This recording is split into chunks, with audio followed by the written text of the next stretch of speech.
Hello,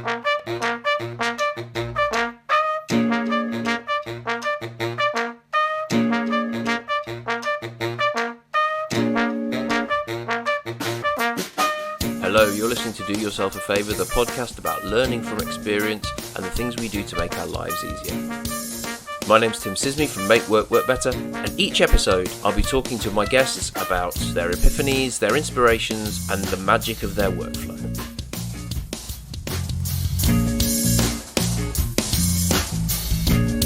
I'm very excited to be joined today by Anish Hindocha, who was the second name I wrote down when I was coming with people who I wanted to have on my podcast. Possibly one of the nicest men in LinkedIn, and somebody who I enjoy spending a lot of time talking to about change and what we've learnt and how things are going as solopreneurs. So, hello, Anish. Wow, what an intro! What an intro! I didn't pay you either, so that's great. Good to be here, Tim. How are you? Yeah, I'm well, thank you. I'm going on holiday later today, so very, very excited. I've decided that I'm going to spend some time not working because I've realised that I spend a lot of time not working, but also not working. So I'm going to spend more time not working, or less. Not. I've forgotten which way around it is. I've got confused. But just not doing anything that could remotely be related to work. Reading fiction, like looking at the sea, that sort of thing. Nice. I like it. Could you just give everybody a little bit of an introduction to who you are, what you do, what's your thing? Yeah, sure. I'm Anish Hindocha. I went the way of independent working in 2019. I'm a dad of two, almost 8 years old, and a 4-year-old. So they keep me busy. I have a small consultancy because it's small, because it's just me at the moment, but with an ambition to grow. And we focus on, when I say we, I do bring in the odd associate, but I focus on principally culture design. So how do we help organizations, large and small, mainly in financial services, because that's my background, in improving their culture and being more intentional about working to design one that they want people to join and stay with, really. So that's my background. Lovely, thank you. And we've had a lot of conversations about culture and change and things that what moves culture in the right direction, which I've found particularly helpful as I've been getting myself established. So we'll get into it if that's all right. As you know, Do Yourself a Favour is about things we have learned, our experiences, and things that make our lives easier. And what I'd like to start with is, what's something that you wish you'd known sooner? So that's a good question. And when you're in a job, you end up looking at this thing called a career. And when I wish I'd known sooner that there is really no such thing as a career anymore. That's I'll put it as black and white as that. I think there's a book that's come out recently in the last couple of years called The Squiggly Career, that says actually it's not a straight line. And what fascinates me about this is that the future of work looks a little bit patchy. I think we're learning to see that organizations can be quite mercenary in terms of how quickly they can hire and then let go of their people. And equally, employees have to be a little bit more creative in terms of how they go about presenting themselves in work and outside of work, which is why you see the growth of things on LinkedIn and people in jobs, but then also thinking about what is their personal brand. And that's a great thing in my view. So I wish I'd known earlier that there is actually not really such a thing as a career, a straightforward in the way that we might have traditionally thought of as career. what difference do you think that would make if you'd known that? What is there anything that springs to mind that you would have done differently? I think I'd have been a bit more courageous, if I'm honest. I think I might have given myself permission to volunteer, to do some pro bono work, to experiment more with things that I might have just touched the sides of in a job, hadn't necessarily given myself permission to actually go and do. So, example of that would be workshop facilitation. It's something that I got the opportunity to do frequently in the last, say, 8 or 9 years. But had I known sooner, say 20 years ago, then yeah, I might have given that a go. And certainly, when we talk about that, then we start to think about portfolio careers and people that might end up mixing and matching, working for a company with perhaps doing something hobbyist on the side, for example. And I only see that growing. I really only see that growing. And actually, come to think of it out loud, wouldn't it be interesting if companies realized that and were able to some way harness that for their employees? I don't know how you do that. I don't know what people would think about what that does to productivity. If you have your own role and then do something else on the side on company time. So it sounds all idealistic, but yeah, that's how I see that. So you're thinking and I know this has literally just popped into your head, so I'm not going to pick into it too much, but so something along the lines of the kind of Google 20% time sort of idea, where people could follow a passion or a crazy idea or something like that on company time, but not necessarily take it a step further and not necessarily having it creating something that company would then own, being something that would enable people to, I guess, side hustle with the company's blessing. Yeah, absolutely. Yeah, again, don't know how that works, but it doesn't have. In my worldview, if there are more portfolio careers, if that starts to increase, and I think it might over the next 10 years, then yeah, it doesn't have to be tied to what the company's objectives are. It affects things. It affects how things are done contractually as well with employees. But yeah, I think the future works just fascinating, absolutely fascinating. I think there's something in that as well about, I know a number of people, and I did it a little when I first trained as a getting things done trainer, that there was a sense of, there was this thing that I was interested in that I paid for the training myself and it wasn't even serious enough to be a side hustle. It was just a thing that I was kind of interested in and I was exploring as a possible other option. And I was really conscious of how that would look in my day job. Does that send a signal that I'm looking to leave? And therefore does that cut off, does that change the way that people see me from a point of view of like my job and potential new roles or so on? Yeah. Or is it genuinely seen as development? I was fortunate that I kind of managed to parlay that into the continuous improvement role that was my last role, because there were some very definite links. But so say somebody goes into coaching, then you could say potentially, if you're a manager, then those things are linked. But what if you want to go and do something completely different? I couldn't agree more. I think it's changing. I certainly know, and I'm sure you know as well, people in traditional employment, i.e., they're not freelancing or they're not independent, but equally they have a brand on, say, LinkedIn, for example, or I know somebody today who's going to be part of a panel, talking about a work-related subject, but that's increasing. But I understand the reticence of people wanting to do that. But passion finds a way. I'm a firm believer of that. It just does. The example I often like to give is if you're an accountant working in finance, but no one knows you've got a gift for writing, and the internal comms department who are always on about, we don't have somebody who's putting out the message around the value that finance delivers. Well, you've got this hidden talent there that hasn't come to the fore. So So we ought to be exposing that, and people are getting better at putting themselves forward. So I think that's it's only a good thing. Mm-hmm.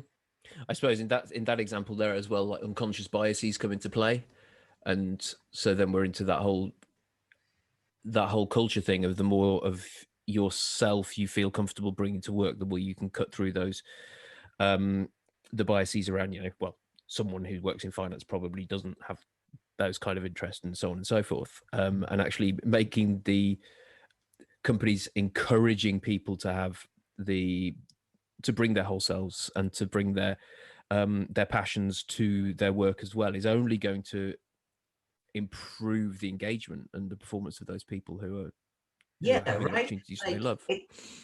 completely. If I'm interviewing somebody for a job and they didn't put anything on the classic hobbies and interests section of their of their CV, for example, but I probed and they said, well, I'm an improv actor on the side.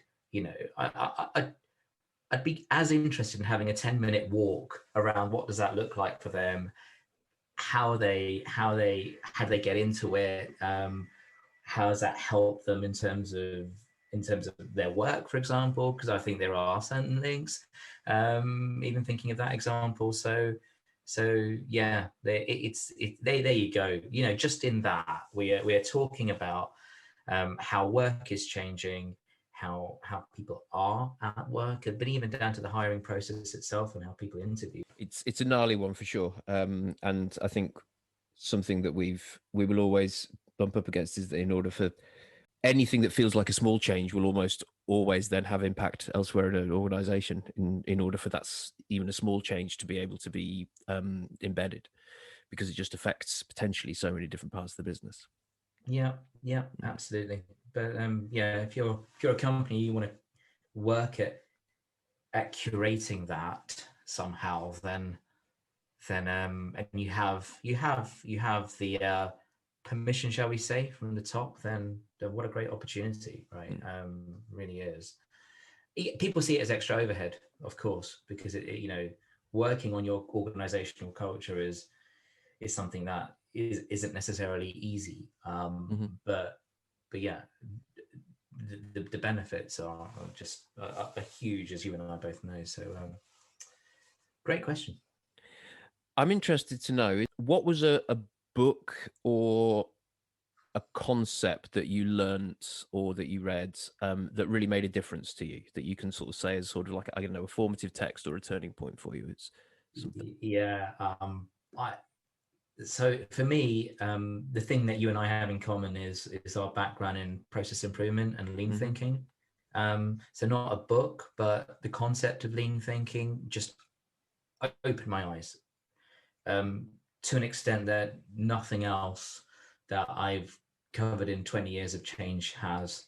So from a work perspective, it would be lean thinking. Yeah.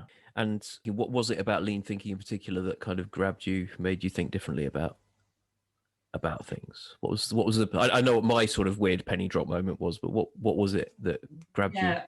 I wouldn't go so far as saying, I got religion on it, but I think that it encapsulates so much that is positive about work, from how people lead. So it encapsulates a lot of the stuff that we read about around agile and servant leadership can be traced right back to lean thinking.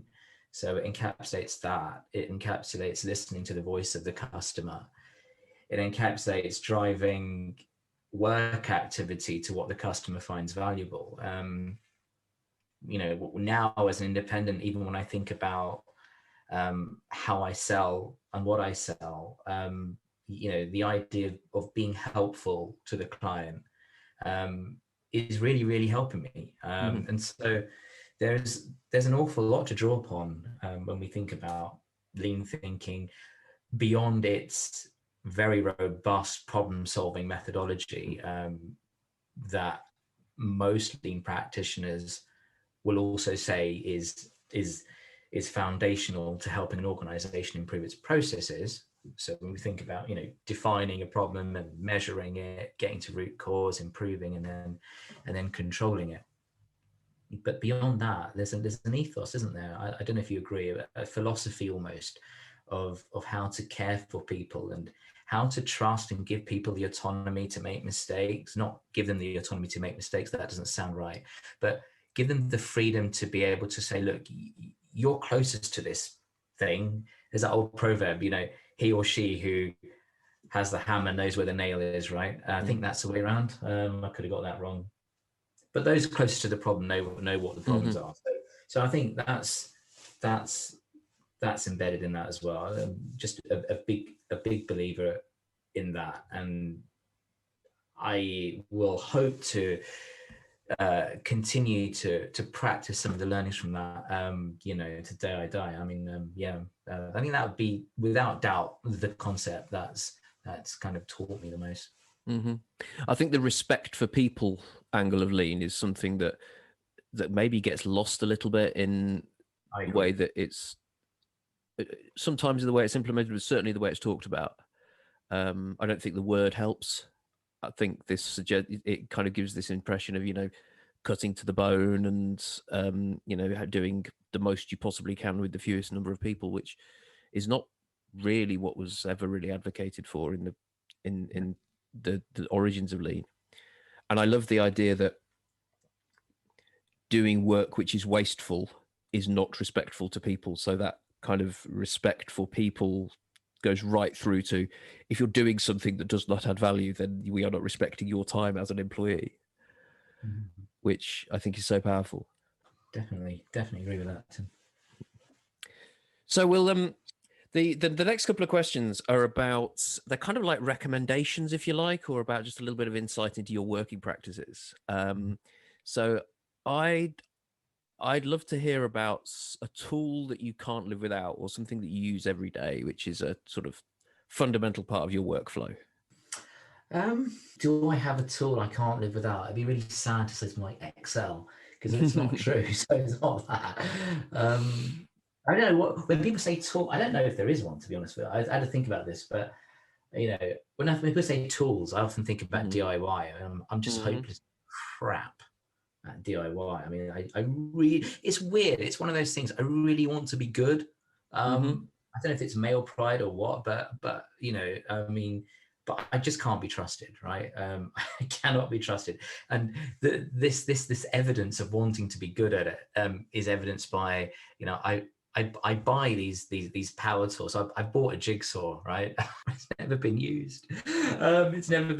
I've got I did a car maintenance course a few years ago around the back of Old Street in London, and I learned how to change spark plugs and clean them and put them back, and you had to change an oil filter and everything else. I even bought the overalls, so I'd look the part. I bought this 2-ton. It's called a 2-ton. It's a jack, right? So it's a trolley, so you can put it under the car. Not one of those flimsy things you get when you buy a car, but proper jack. So I really like, this is the real thing. And I've just sold it on Gumtree for 20 quid, a few years later, because it's a weird one. I haven't gotten to the bottom of it. I really would love to get good at it, but I am so hopeless at DIY. So my wife never lets me near a drill now. So it's one of those funny ones. So don't have a tool, unfortunately, that I can live with. How are you at wrapping presents, just out of interest? Interesting. I don't know where you want to go with that. I mean, I'm left-handed, and I don't know if there's a correlation between being a lefty and wrapping presents not very well. I struggle with that. So I struggle with the cutting of getting the dimensions right, and then I struggle with the folding bit as well. Why'd you ask? Oh, just because I'm terrible at wrapping presents, and I think there's a sort of spatial awareness thing that that like lends it to both. I mean, I will, when it comes to like Christmas time, and me and my wife are doing the sort of traditional sitting there with a glass of fizz wrapping all the presents. She'll watch me measure it out, like measure out the wrapping paper, and watch me do it, or then I'll cut it and it won't fit, and she's like, "I'm not really sure how you've done that. Like that looked like it was going to work." She's kind of like it's her entertainment is watching me like make like Frank Spencer with wrapping paper and some sellotape. It's completely get that, and it's exactly the same here. Same thing with wrapping things in kitchen foil. Yeah, there's a part of the brain, I think, called the hippocampus, which is responsible for spatial awareness, and I'm sure I don't have it. Yeah, it's just not there. So what does your workflow look like on any given day? How do you get things done? What does your process look like as a kind of, what do you have a routine? Do you just do what comes up? No, I'm a bit too structured for that. I'm a bit too conscientious to let things just emerge and see what happens. It'd probably do me a favor if I did allow that to happen, to be fair. But no, it usually starts with a wake up. I mean, this morning I went for a swim because I can now. Things are opening up, so I'm loving getting back in the pool. I then I then have a rather quirky habit of increasing the number of push-ups I'm trying to do by 10 a month. So I'm up to 70 now. So that's all right. And then I do some lead generation in the morning. Look at who it is I would like to contact regarding the business, anyone I need to follow up with as well. I then allow myself, usually the rest of the day is usually taken up with conversations, the usual pick up kids, etc., occasional cooking, but it's it's not too regimented, but it has a bit of structure in there. And my main thing isn't a part of the day. It's trying to, you mentioned at the beginning about trying to, you're going on holiday. It's trying not to overthink. And one of the things that anyone who goes independent finds quite quickly is that you just never switch off. And for me, I'm experimenting with using my phone less, because I think that is part of, not the entire root cause, but part of the root cause for me not switching off. So I'm seeing how that's going, and so far, a couple of weeks in, it's really helping. Actually, I have to say, I'm certainly seeing the benefits of having a bit of a detox. So yeah. How about you? What's your typical week? As a GTDer. Well, yeah. So as a GTD, I get a lot of benefit from the what comes up for me kind of aspect of it. So I have certain things that I do at certain points during the week based on either sort of parental responsibilities or recurring meetings. But for the most part, I will. My first thing I do is check my calendar every morning and look at my next action lists for anything that's due that day or over the next couple of days. So, I mean, if people always ask, like, have you got one tip for how I can like get more of my stuff? It's kind of look at your calendar and your lists before you open your email. Would be always be like my number one, like really simple behavior change that makes a big difference. So then I'll have a bit of an idea of what my priorities are before I've got into my email. And then those priorities fit around what I've already decided. It's funny how the order that you make decisions in makes a difference to the way that you think about those decisions. Then I tend to be ruled a little bit light by my calendar. So depending on what I've got booked in, I structure my lists between open time and smaller chunks of time, essentially. So if I've got 3 hours worth of space in an afternoon where I don't have a call, what are the things I can do with that 3 hours worth of space? If I've got half an hour, what are the tasks that will fit into that half an hour? Yeah. But the thing that I do struggle with actually is this thing, like I referenced it earlier on, is this idea of, so I was working on just like a little short video sort of promo thing that I posted to LinkedIn earlier today, and I was working on that last night, and it was just tinkering with bits of video and audio, and my wife came downstairs at 9 o'clock and says, "Yeah, you still working?" I'm like, "Well, I'm not working. It doesn't feel like work, but I suppose it. But I'm not switching off from. I'm not switched off from work, and I think that's something where,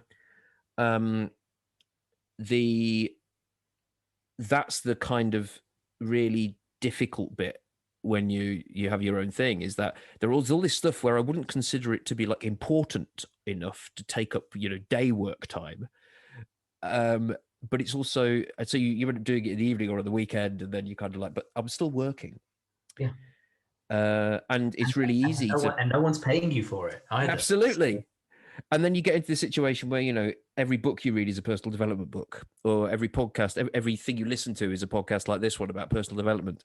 And actually your ability to just enjoy a fiction book or some music, stuff like that, becomes encroached on by this. I should be doing something productive. Yeah. And the truth is you never get to the bottom of that list, right? And maybe there's a certain joy that comes from working on that video audio thing you mentioned, but actually it's not work because it didn't feel like work. I'm guessing you actually quite enjoyed it in terms of the creative side of putting that bit of content together. I'm much the same. I'm working on something called Culture Stories at the moment, where I put together literally a 2-minute excerpt of a culture story. So the next one's coming out. It's called Belonging. The last one was called Presenteeism. And I was playing around again with audio and video last night. It was a lot later than 9 o'clock, I have to say. But yeah, I'm enjoying the process, and it's and it's great. And I'd love to get more people involved with it as well. Yeah, it's when overthinking starts to tread into anxiety that I think you have to start to check in with yourself a bit. Yeah, that's. Yeah, I'd agree. Yeah. So, what was the last? Have you talked a little bit about like things you've bought or acquired that had no purpose or use to them whatsoever, and you ended up selling a little bit later? But what's the last really useful thing you bought or acquired where you're kind of like, that was a good purchase, or I'm glad I got hold of that? Yeah, it's actually the thing I'm speaking with right now. It's a microphone. So I bought this microphone here, which is for anyone listening, it's a Yeti Blue microphone, which was recommended to me by my good friend Pilar Orti, who's a seasoned podcaster. She says, if you're looking for one, this is not a bad one to start with. I really like it because I actually bought it for my wife, who has a business where she teaches young children to speak our mother tongue, which is Gujarati. It's a North Indian dialect. And she teaches kids now over Zoom to make the language fun through song and play. So I said, you can't use the microphone on your laptop. You need something a bit more professional. So I bought this for her, but she doesn't use it, so I'm using it. So yeah, I think it's really cool. It's really cool. I'm definitely noticing, and other people have said, yeah, the audio is a lot clearer. So yeah, that'll probably be the latest one, the more recent.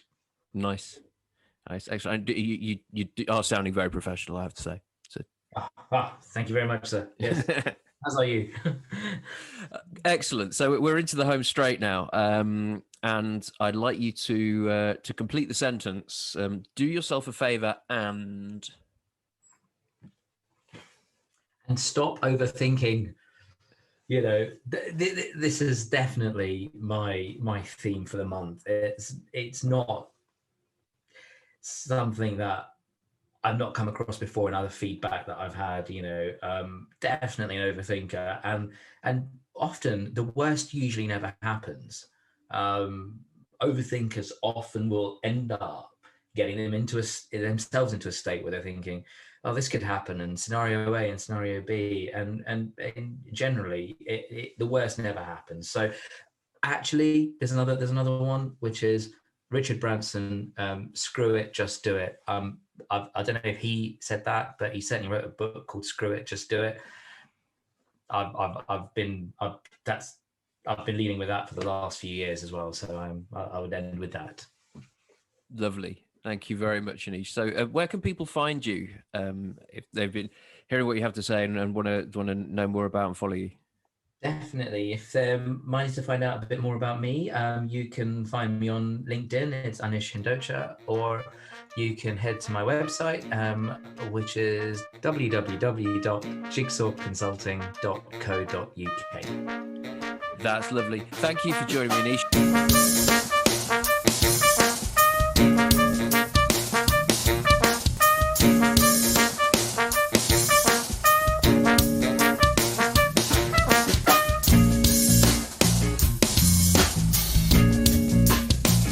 You've been listening to Do Yourself a Favour, the podcast about learning from experience and the things we do to make our lives easier.